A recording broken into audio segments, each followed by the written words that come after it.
আমি আপনাদের সাথে একটা চিকেনের রেসিপি শেয়ার করছি, যেটা আদা ছাড়া রসুন আর পেঁয়াজ দিয়ে এটা তৈরি করা হয়েছে। আর এটা খেতে সত্যিই খুব ভালো হয়েছিল।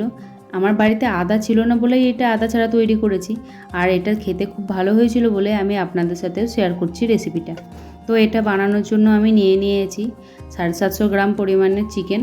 আর চিকেনটাকে আমি ভালোভাবে ধুয়ে নিয়েছি।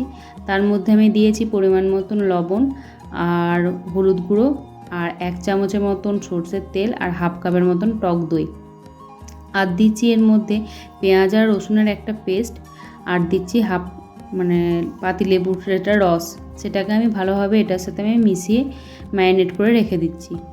30 মিনিটের জন্য এটাকে ম্যারিনেট করে রাখতে হবে। আরও বেশি টাইম রাখলে সেটা ভালো, কিন্তু আমি 30 মিনিটই রেখেছিলাম। এদিকে গ্যাসে একটা কড়াই বসিয়ে নিয়ে তার মধ্যে নিয়েছি 1 কাপ পরিমাণে সরষের তেল।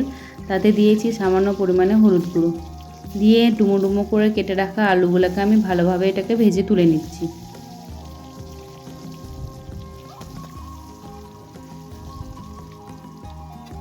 আলুগুলো যখন লাল লালভাবে ভালোভাবে ভাজা হয়ে যাবে, তখন সেটাকে আমি তুলে নেব। তো আলুগুলোকে তুলে নেওয়ার পর আমি সেই তেলের মধ্যেই দিয়ে দিচ্ছি সামান্য পরিমাণে চিনি। চিনিটা দেওয়ার একটাই কারণ, চিনি দিলে ঝোলের কালারটা খুব ভালো আসে। আর একটা যখন পেঁয়াজ ভাজবেন তখন একটা স্মেল একটা অন্যরকম আসে। তো তার মধ্যে আমি দিয়ে দিলাম গোটা জিরে, গোটা গরম মশলা, তেজপাতা ফোড়নে দেওয়ার পরে চিনিটা গলে এলে তার মধ্যে আমি দিয়ে দিচ্ছি কুচনো পেঁয়াজ। এখানে আমার প্রায় 150 গ্রামের মতন কুচনো পেঁয়াজ ছিল। সেটাকে দিয়ে আমি লো ফ্লেমে ভালোভাবে ভেজে নেব, যতক্ষণ না একটা লাল লাল একটা কালার চলে আসছে। পেঁয়াজটা আমার ভালোভাবে ভাজা হয়ে গেছে। এর মধ্যে আমি দিয়ে দেবো রসুন আর পেঁয়াজের একটা পেস্ট ছিল, সেই পেস্টটাকে আমি দিয়ে দিচ্ছি। এটা দিয়ে ততক্ষণ পর্যন্ত নাড়বো যতক্ষণ না এটার থেকে রসুনের একটা কাঁচা গন্ধটা চলে যাচ্ছে।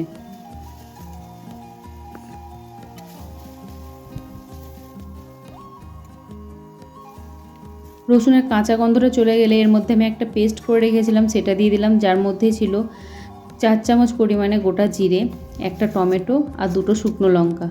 সেটাকে দিয়ে আমি ভালোভাবে এটাকে একটু সেই বাটি ধোয়া জল দিয়ে ভালোভাবে মশলাটাকে আমি কষিয়ে নিচ্ছি। আর দিয়ে দিলাম সামান্য পরিমাণে হলুদ গুঁড়ো, একটু কাশ্মীরি লঙ্কার গুঁড়ো দিয়ে মশলাটাকে আমি অনেকটা টাইম ধরে কষাবো।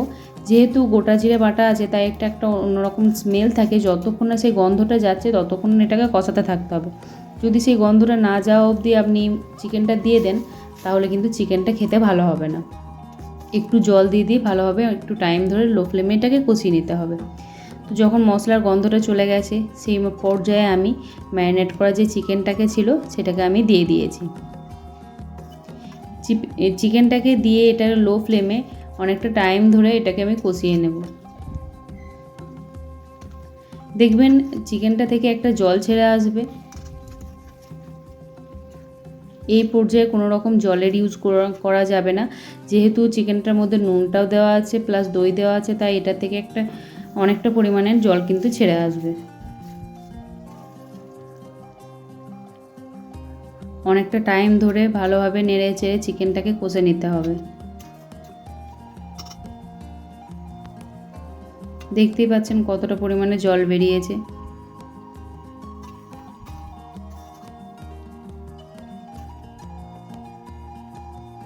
এর মধ্যে দিয়ে দিলাম আমি 4টে কাঁচা লঙ্কা আর ভেজে রাখা আলুগুলো দিয়ে একটু ভালোভাবে মশলার সাথে এটাকে আমি মিশিয়ে নেব। মিশিয়ে নেওয়ার পর আমি এর মধ্যে দিয়ে দিচ্ছি পরিমাণ মতন জল। যে যেমন ঝোল খাবেন সেরকম পরিমাণে জল দেবেন। আমি এখানে 5 কাপ পরিমাণে জল দিয়েছি, যেরকম আমি গ্রেভি রাখবো সেই অনুযায়ী।